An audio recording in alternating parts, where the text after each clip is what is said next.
Hi, everybody. This is Nanette Kennedy with Humanities Team and Evolution Revolution. And we are finishing up Tomorrow's God, today, as it were.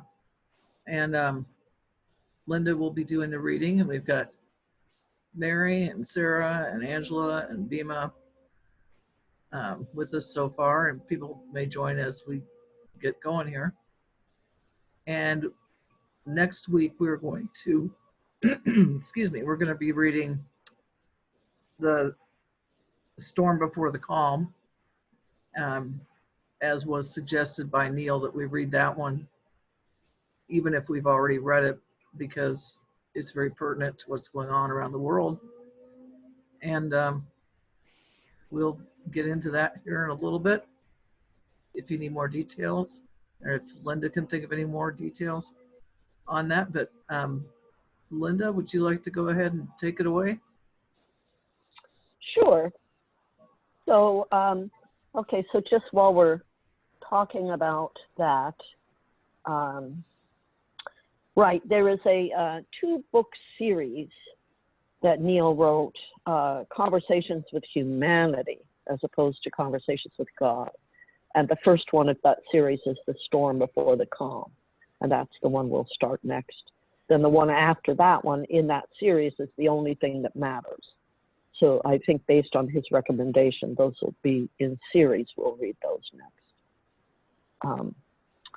So now we're going to finish Tomorrow's God, Our Greatest Spiritual Challenge.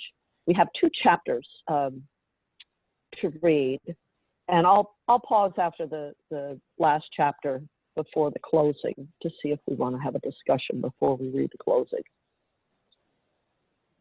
So this chapter is Goodbye and Hello, and this is Neil. So, how did I do? Did I pass? God, pass? Fail? You cannot fail. You passed automatically by stepping into the moment and bringing to it all of you. That is all that life asks. Yes. It is time now. Yes, I know. I don't want to go.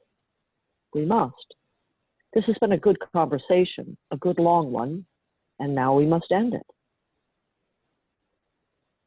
I'd like to try to at least summarize it. There's so much here. I'd like to make a list here of the particular ways in which tomorrow's God will differ from yesterday's God. Okay, good. That will make it easier for others to reference it later. Exactly. You've given us a wonderful vision of tomorrow's God, and you have described what that God is like. Here's a capsule of what you said. 1, tomorrow's God does not require anyone to believe in God. 2, tomorrow's God is without gender, size, shape, color, or any of the characteristics of an individual living being. 3, tomorrow's God talks with everyone all the time. 4, tomorrow's God is separate from nothing, but is everywhere present. The all in all, the Alpha and the Omega, the beginning and the end, the sum total of everything that ever was, is now, and ever shall be. 5, tomorrow's God is not a singular super being, but the extraordinary process called life.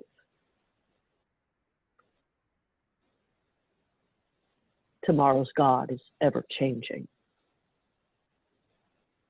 Tomorrow's God is needless. Tomorrow's God does not ask to be served, but is the servant of all life. 9, tomorrow's God will be unconditionally loving, non-judgmental, non-condemning, and non-punishing. That is an incredible description of an almost unbelievable God. I know that you've said throughout this conversation that this wonderful God is going to be embraced by humanity in the years ahead, but I still wonder if human beings can ever accept such a deity. God, it's going to be your greatest spiritual challenge. It's going to require laser vision, unyielding strength, uncommon courage. It's going to take deep commitment and extraordinary endurance. And it is going to ask of you, of those of you who choose to truly work for the emergence of a new spirituality on your planet, to laugh in the face of almost overwhelming odds and to know in your heart that your task is already done.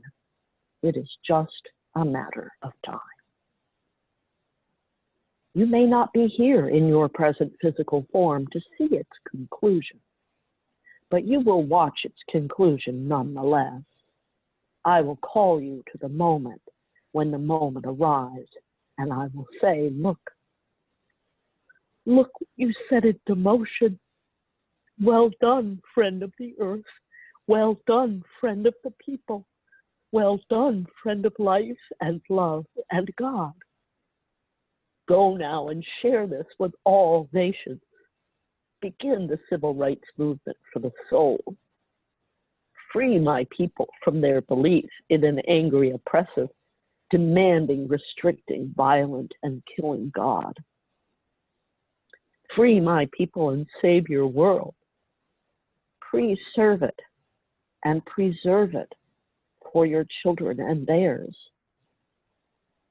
Oh, the future is so bright, if lit by the light of you, right here, right now. Therefore, let your light shine so before all people that they cannot fail to know at last who they really are. Even yesterday's God asks this now. Yesterday's God says now, here in this moment, my time was here and my time has passed. It is time now for a new God. But that does not mean you have to abandon me. I cannot be abandoned, for I am always with you. Your new God, tomorrow's God, will just be me in another form. So I say now, goodbye and hello. I love you.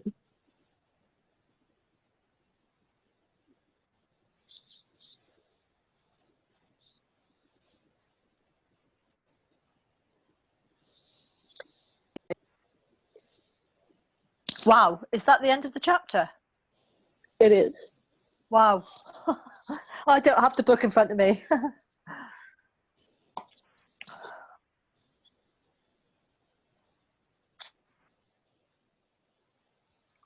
It's a pretty powerful couple pages.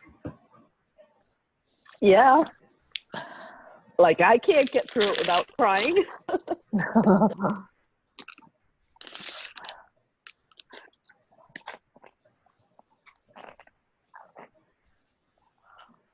I love that. I loved last week's chapter. I left last week on a high, and I love that chapter. It's so wonderful.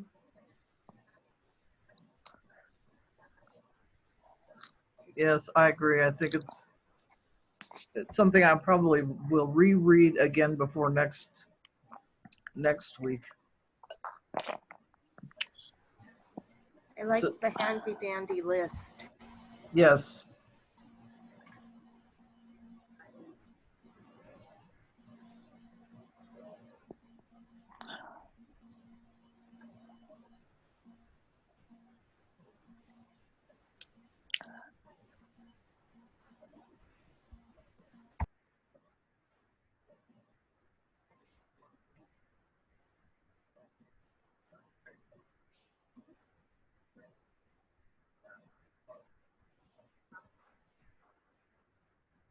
Well, would you like me to go on or? I think we're just all sitting here in a moment of thought.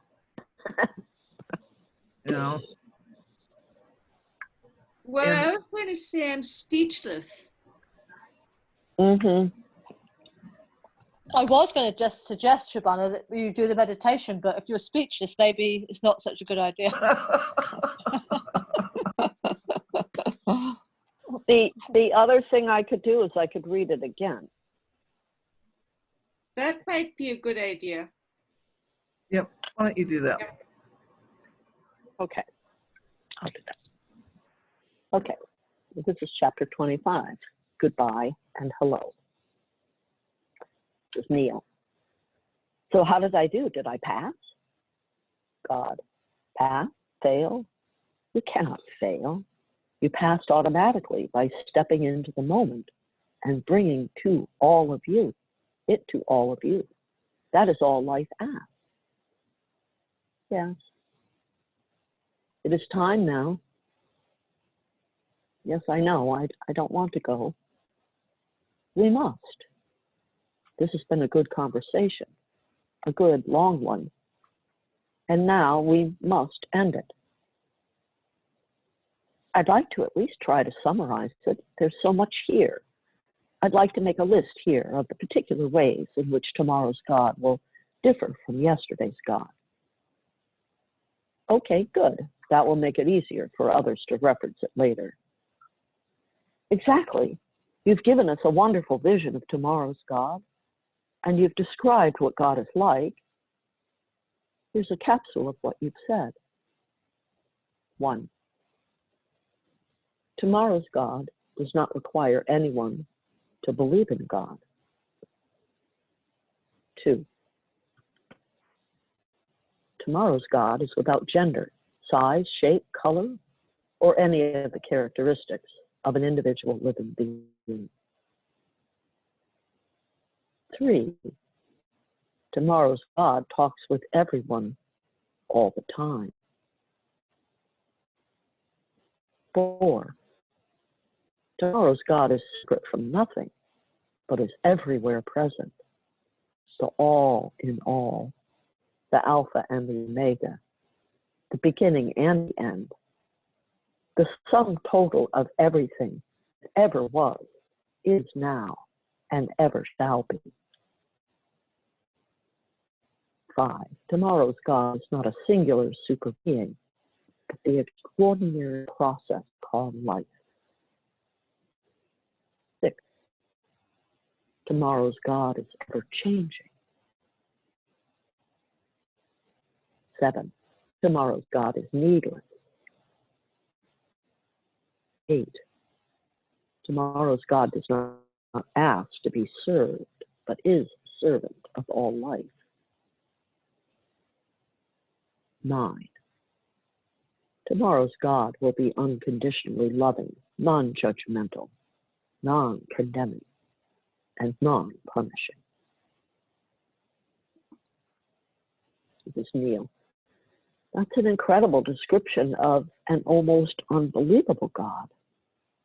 I know you've said throughout this conversation that this wonderful God is going to be embraced by humanity in the years ahead, but I still wonder if human beings could ever accept such a deity. It's going to be your greatest spiritual challenge. It's going to require a laser vision, unyielding strength, and uncommon courage. It is going to take deep commitment and extraordinary endurance. And it is going to ask of those of you who choose to truly work for the emergence of a new spirituality on your planet, to laugh in the face of the almost overwhelming odds, and to know in your heart that your task is already done. It is just a matter of time.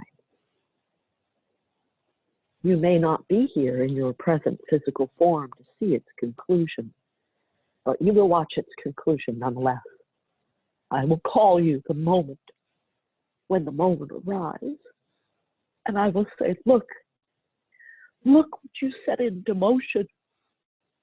Well done, friend of the earth, well done, friend of its people. Well done, friend of life and love and God. Go now and share this with all nations. Begin the civil rights movement for the soul. Free my people from their beliefs in angry, oppressive, demanding, restricting, violent, and killing God. Free my people and save your world. Preserve it and preserve it for your children and theirs. Oh, the future is so bright, it's lit by the light of you, right here, right now. Therefore, let your light shine so before all people that they cannot fail to know at last who they really are. Even yesterday's God asks this now. Yesterday's God says now, here in this moment, my time was here and my time has passed. It is time now for a new God. But that does not mean you have to abandon me. I cannot be abandoned, for I am always with you. Your new God, tomorrow's God, will just be me in another form. So I say now, goodbye and hello. I love you.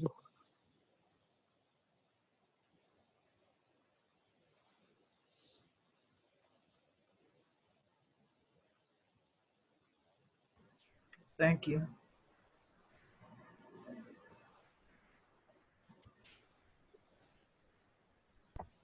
I've got something to say. Just want to collect my thoughts a second.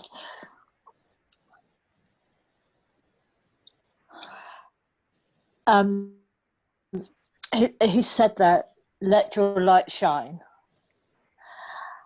And I think in the times that we're in, we need to keep our hearts open and we need to shine our light.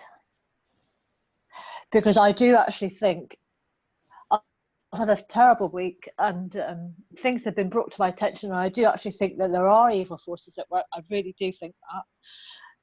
But in the situation that we're in, we keep our hearts open, and this what's going on, this is how we're going to do it. Sorry if I'm not making any sense, but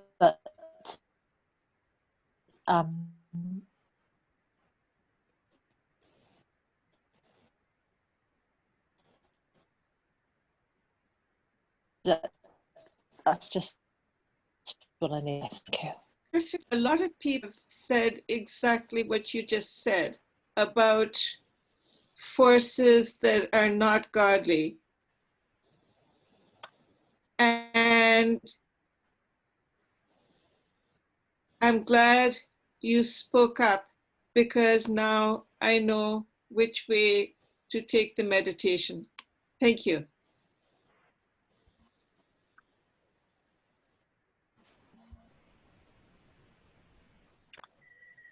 I don't know if anybody else is familiar with the band called Big Daddy Weave.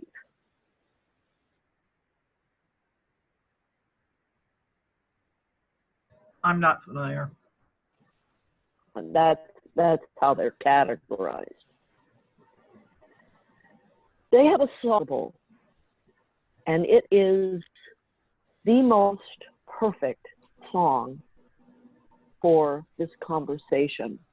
And the lyrics to that song, Glory Unspeakable, are amazing. And I'm going to try and Google them up while we're sitting here. But I encourage everyone, you know, I think you can listen for free, you know, on Spotify and all kinds of different places. But I encourage everybody to check that album out, but especially that one song, Glory Unspeakable. It's unbelievably perfect. Could you put it in the chat? Thank you. I would also add that last week we learned that to be enlightened is to be always experiencing peace and joy, basically. That's what being enlightened is. And I would just remind everybody of the 5 attitudes of God, which is to be always totally loving, accepting. Let me just think what they are. Totally joyful, loving, accepting, blessing, and grateful. And if we can aspire to be those things, that's what is probably the best thing we can do. Thank you.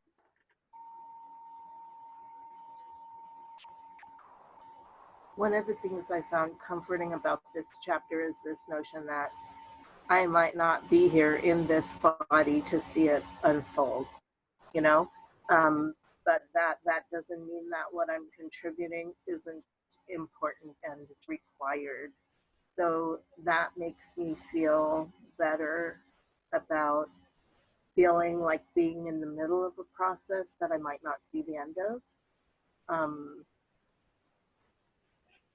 It just fills me more at peace with the current situation and chaos.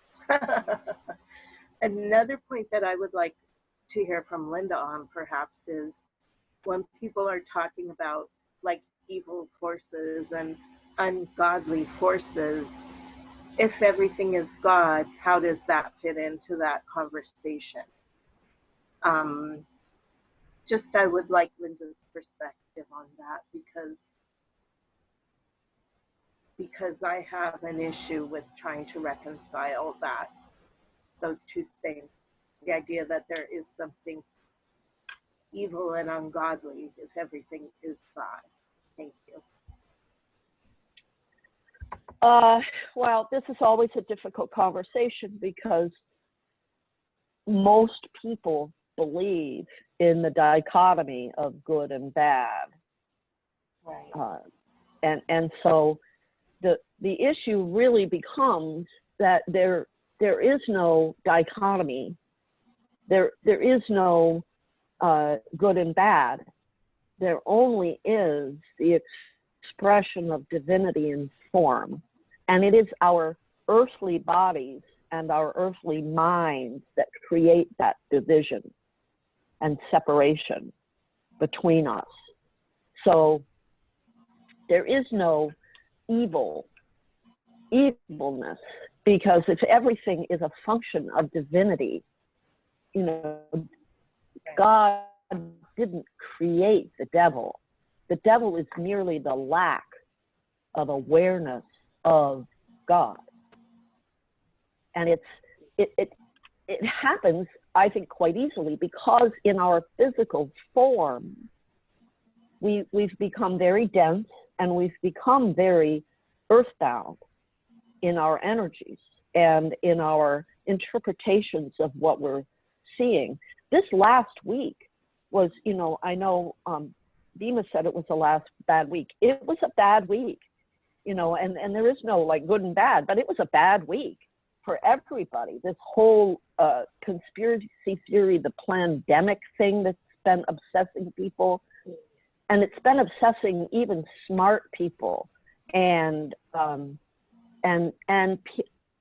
it's even worked its way into the spiritual community, and people who are supposed to be spiritual leaders, I mean, seriously, have been spreading this pandemic video around, and there's a real rift that's occurred now, even between the spiritual communities as to what is truth.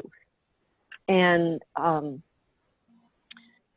the best thing that I can suggest is that the number one thing to remember right now is the truth comes from within. And so don't get caught up in this notion that you're going to find a post on Facebook that's going to explain what's happening in the world. It's not possible. There isn't a single person right now that could explain everything that's happening. There are no, it's like, no. It's like the biggest opportunity that the universe and God is giving us to remember and awaken to who we are. And we are that love. We are that divinity. And whenever you're not feeling that, it's because you've forgotten. And it comes back to the way Neil says it. You need to remember.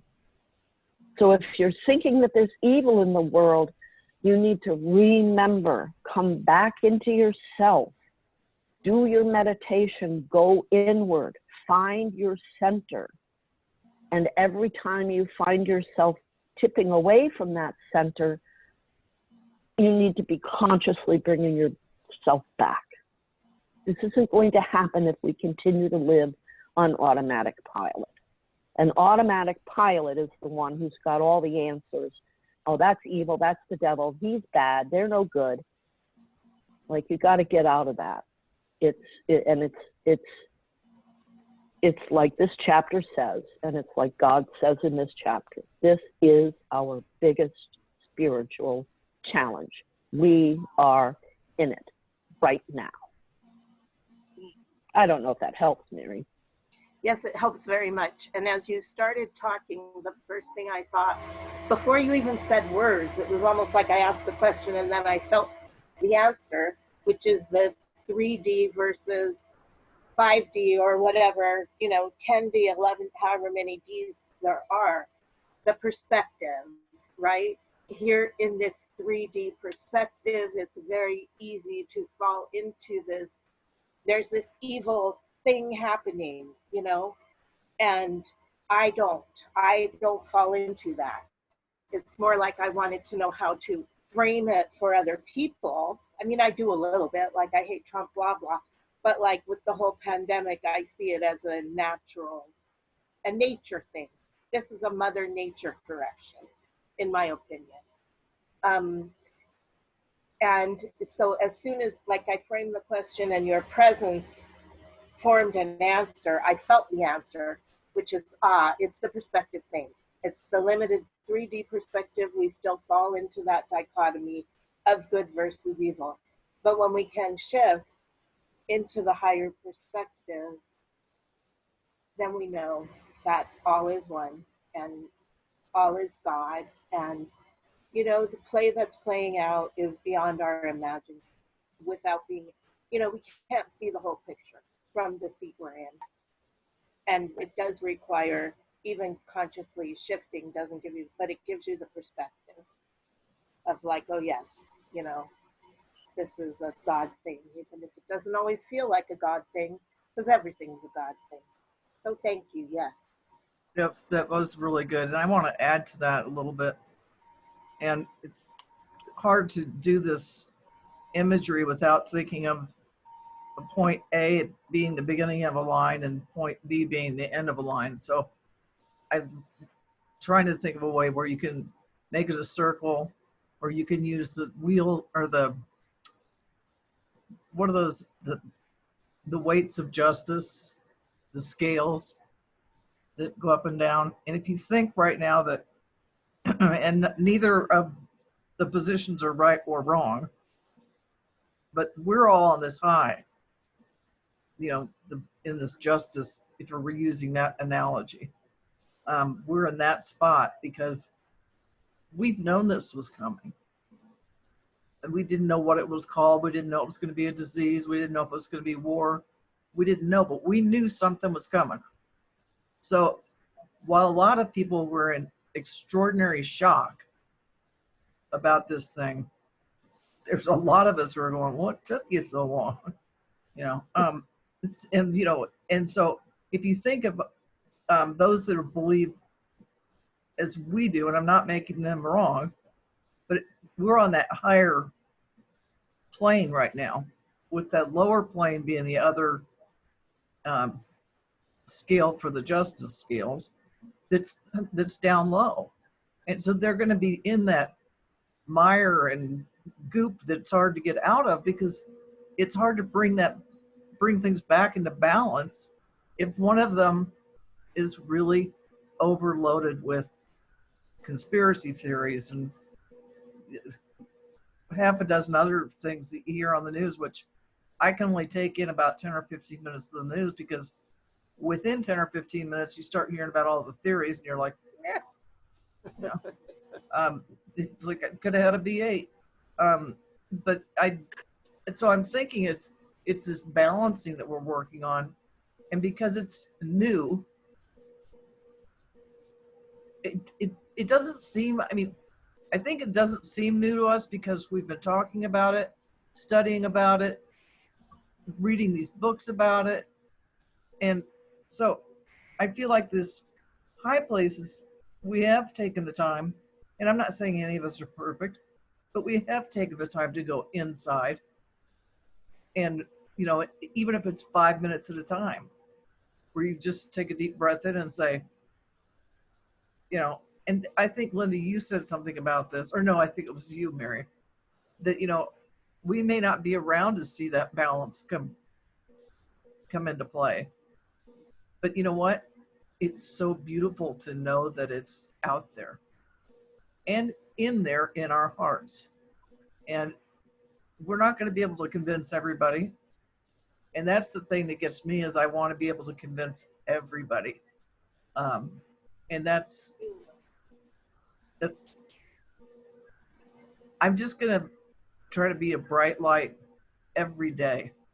And it doesn't mean I won't have my moments of, you know, bad word. But it means that I'm still going to hang in there and keep trying. Over. Absolutely. Oh, can I just say, just one moment? Sorry, Beamer. Can I just need to say, absolutely, Nanette, I'm totally going with what you're saying. And Mary, I agree with you as well. It's a nature thing. It definitely is. But this is the dichotomy of it. And this is our moment. This is our moment to be who we are here. There is a divine purpose behind everything, and therefore a divine presence in everything. So everything is happening all at once. So it's the conspiracies, it's happening through nature, it's all happening at once. And this is our moment to be who we are. That's it. So we take this wherever we want to take it. Thank you. Sorry to interrupt you, Beamer. No, but I can say something. I just take on my picture that I love this chapter. It's really good, and it's all about that, all the identification with separation. If we go inside and separate instead of unite, because beyond all, I mean, who can be here if Cosmos was not here? Aren't we one with Cosmos? Aren't we one? Who could be here without the Earth? And the sun is shining on everyone. Doesn't say, "Oh, I don't shine on you." It's coming to all of us. So it's just a mirror of how we are united. And and that is the next level of consciousness. That's for me tomorrow's goal. We are here, and to live from that state. And as you said, Nanette, it's really. I have also that for the rest of my life, in my age, what it is. I can't see I have any more mission in life than being connected and living from that inner light and spread it in different ways. I don't need to have a project or anything. I just need to be in that energy because I have done so much in my life, and now I have to relax. And that is, sometimes I get out of it, of course, but the more we are that are connected beyond that separation, we will contribute. And when this body leaves, I cannot be separated. It's an identification, and all the programs that are running for fear and control of people, and that has to just release in this energy of oneness and love. That's my view. And I think this chapter took it up very, very spot on. I love that. Thank you. Over. Thank you. Can I also just say, Mary, going on the evil thing, Conversation says the greatest evil would be to say that there is no evil at all. I think that's, I mean, I like quotes, but that's more or less what the quote is. The greatest evil would be to say that there is no evil. Okay, thanks. Which book is that? Because we need to take it in context. I'm But not that's sure, God Linda. talking about himself. Yeah, that's Not sure where it is. confusing. That's not to say, so let's just clarify something. That's not to say that the things that have been done don't have evil qualities, right? So I think there can be some confusion among people about this word and about the concept and about what we're talking about. And I think I remember that quote now. I don't remember what book that's from, but God is talking about the idea that, you know, somebody who rapes a child, you can't say that there isn't an evil quality to that behavior. There is, but that's different from a separate entity outside of divinity. It's separate from it's not like there's a God and there's a devil. I mean, that's the world of dichotomy. There is God, and everything that exists is a function of divinity. That includes the people who rape children. So you have to be able to frame it and understand that that's not an act of divinity. It might have been a person who is a function of divinity doing an act, but that was not a divine act that human being carried out. And it's a function of humanity. It's a function of our physical form. It's a function of being in physical form that things can be done that appear to have the quality of evilness to them. Does that make sense? That makes sense to me. And I just want to add real quick so other people can add that if we keep in mind this, the negativity is within the positivity, and meaning, like, you know, there's evil things that happen within this construct that we're talking about, which is God, and something that we believe in, and we believe. I mean, I can do some deep breathing and say, huh, you know, I'm so glad that some people are waking up, because there are tons of things on the internet right now that were people that they're not going to be way up there on that scale, but they brought themselves from down below and come up at least to the middle or between the middle and the top, and are doing things with their families, like creating homemade videos with their children, doing things as a family because they were forced by the construct of their home and being in this lockdown that everybody complains about. And believe me when I tell you, I'm going to be really happy to get out of here, but I've learned a lot being in the position that I'm in this nursing home. Over. Next person.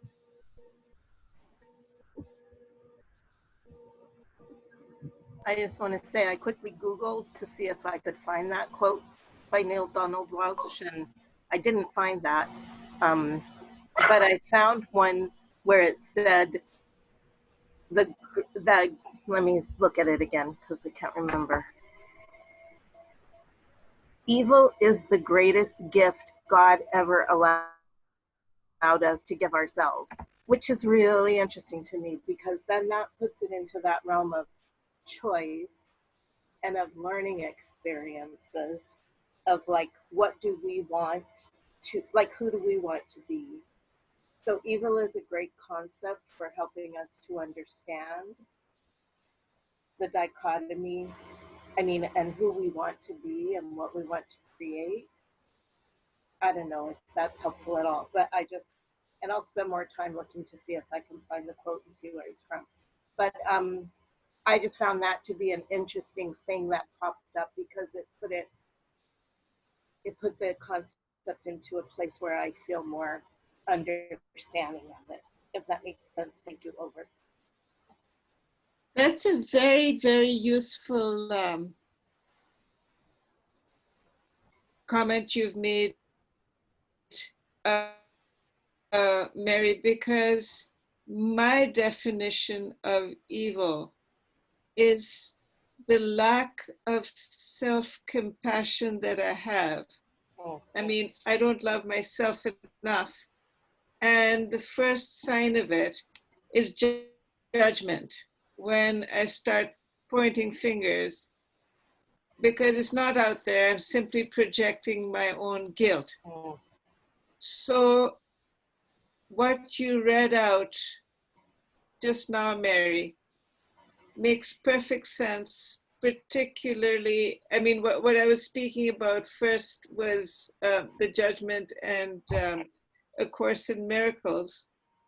But yesterday, Patricia Cota-Robles had a seminar in which she said that, you know, I mean, these near-death experiences, everyone sees a tunnel. And I've seen it. It's long. It's like an underground tunnel, you know, that you drive through.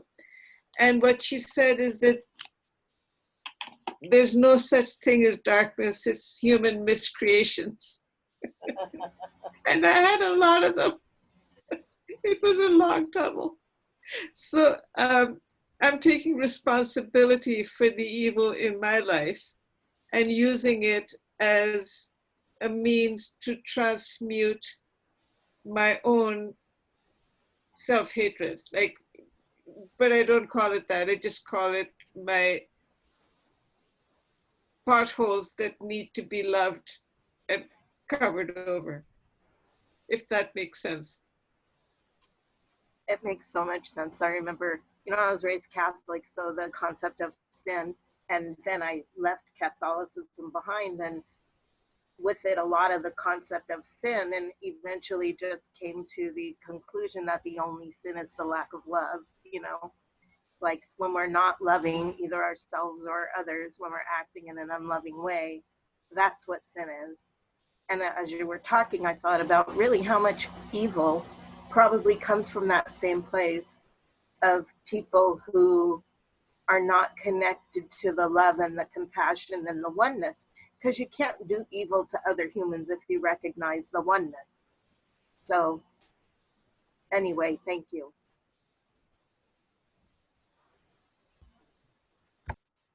Are you saying thank you to me or to Linda? Oh, sorry. I've been trying to find this quote as well, and I don't, but I found a couple of other ones. So like one quote here says, God is the source of all that is creative, which is interesting. And then here's another one.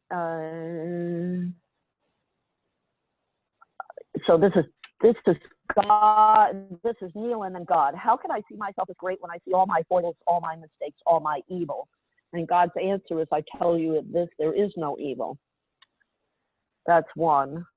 And then there's another one, evil is the greatest gift God ever allowed us to give ourselves. Is that the same one you found, Mary? So yeah, I'm not finding the one that Bima mentioned either. And again, when there's conflict like this, like the one quote where God is saying, I tell you this, there is no evil, and then something else where, you know, there is evil. It's I think, again, what I was saying earlier, which is the reference to the 3D experience and the 3D behavior versus the ultimate what exists. Over. Well, let's do the meditation because we still haven't finished the book. That's true.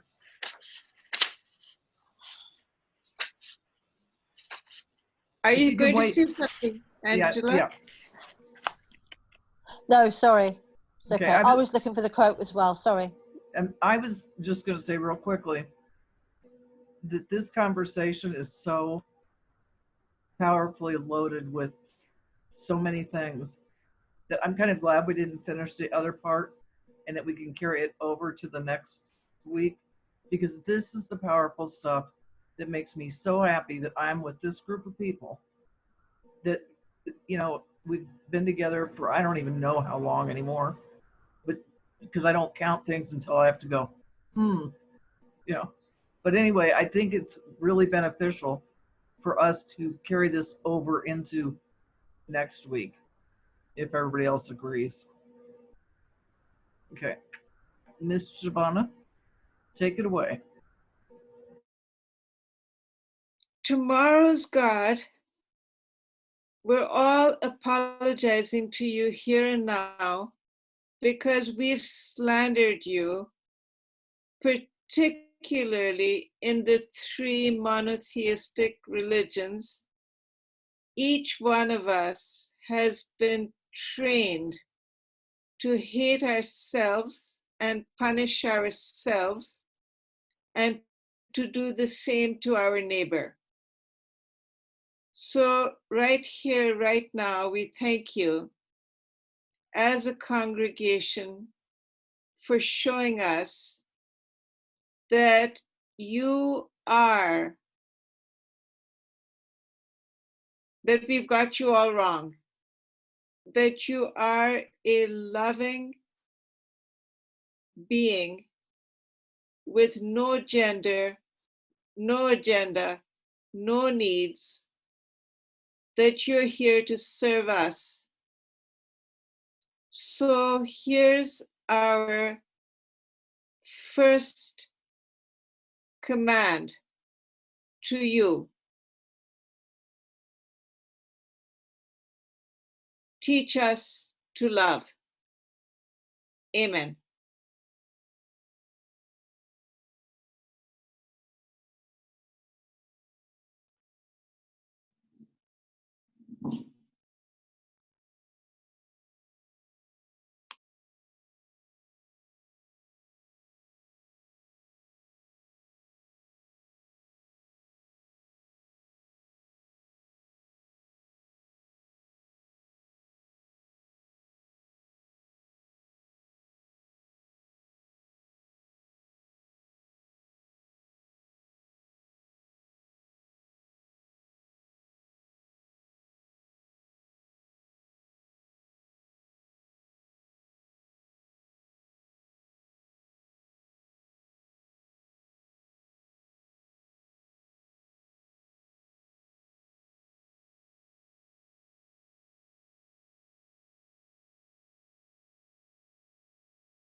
Okay, everyone. Thank you, Shabana. You're welcome. Good call. Good Yeah. input. Just before we go, I've just found something here.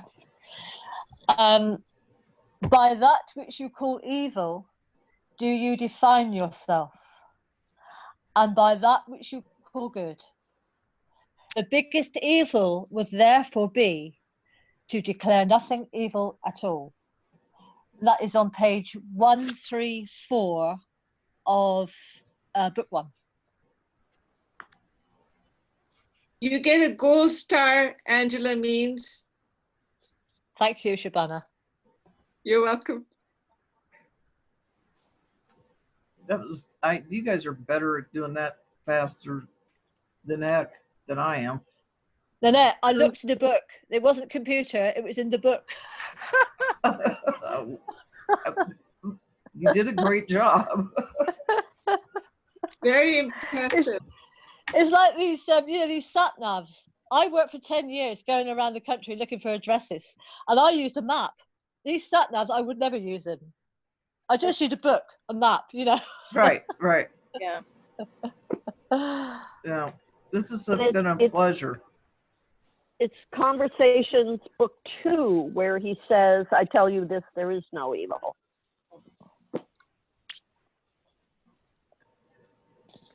What page, Linda? 220. 220. 220. Okay, Angela Means and I are going to be looking at that. Yes, come We back are to too. us next week and tell us what you've dug up. Well, I've got it. All I have to do is dig inside myself. I've got it all, but I will look at the book. I actually never There read she the is. early books because I started this book club later. So I guess I need to go back and I thought I need to go back and get the earlier book. So that's on my list now. All right, everybody. Anybody have any last thoughts they want to share before we call it a day? Just how much I love you all and appreciate this space. Right back at you, Yep. Mary. Ditto. Ditto. Also appreciate it very much. Thank you. Thank you, everyone. Thank you, All right. Linda. Bye-bye. Love you All right. all. Love you all. Love, See you love, next love week. and light to everyone. Okay. Thank you. Thank you. Love you all. We'll talk to you later. Bye. Bye. Bye.